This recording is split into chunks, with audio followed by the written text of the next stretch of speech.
A few days ago, a piece of rocket the size of a school bus slammed into the moon at 5,400 miles per hour. No parachute, no explosion you'd see from Earth, no fireball, just impact. And what actually happens in that moment is stranger and more violent than anything that could happen here on Earth. If a school bus hit the ground on Earth at that speed, you'd expect a massive fireball, a shockwave, maybe even a sonic boom, felt for miles. But on the moon? None of that happens. Not because the impact is smaller. It's actually more violent. It's because the moon is missing one thing that changes literally everything: air.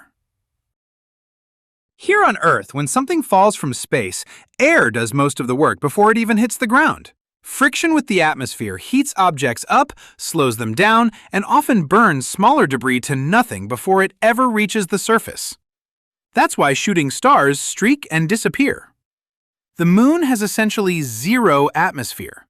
So when that 4-ton rocket stage came in, there was nothing to slow it down, nothing to burn it up, and nothing to create a dramatic fireball.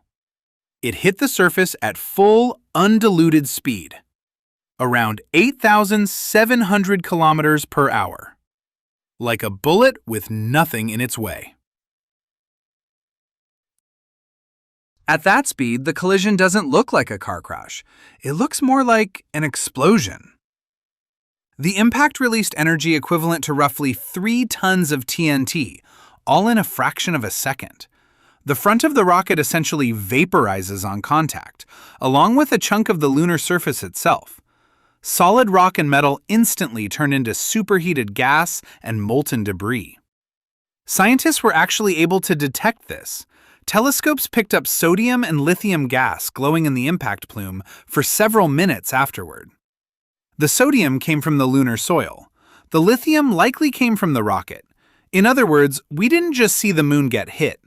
We saw its chemistry vaporize into a gas cloud we could analyze from Earth. Here's the part that makes lunar impacts different from anything on Earth. On our planet, wind, rain, and erosion slowly erase craters over centuries. The moon has none of that. No wind, no rain, no weather at all.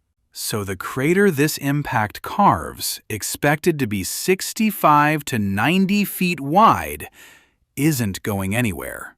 Not in 100 years. Not in 10,000. Barring another impact directly on top of it, that scar will still be visible on the moon's surface millions of years from now, long after every trace of the rocket itself is gone. This is actually how scientists know so much about the moon's history already. Look at any photo of the lunar surface and it's covered in craters. Thousands of them, some tiny, some enormous. Every single one is a permanent record of an impact, some from billions of years ago. On Earth, a crater that old would have vanished long before humans ever existed, smoothed away by wind and water. But the moon keeps every scar. This new SpaceX crater will simply become the newest entry in that permanent record, sitting right alongside impacts from millions of years before humans existed. So the moon isn't just a quiet, empty rock in the sky. It's basically a giant, untouched crime scene, preserving evidence of every collision it's ever experienced. And this event shows something else important. Even man-made objects drifting off course by accident become part of that permanent record the instant they arrive. Next time you look up at the moon, you're not just looking at a rock. You're looking at billions of years of untouched history, frozen in place. And as we send more rockets, landers, and eventually people back to the moon, we're not just visiting it. We're starting to leave a permanent mark on it, one impact at a time.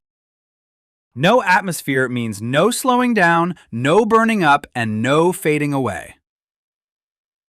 On the moon, every impact is instant, violent, and permanent, which is exactly why this one just became part of lunar history forever.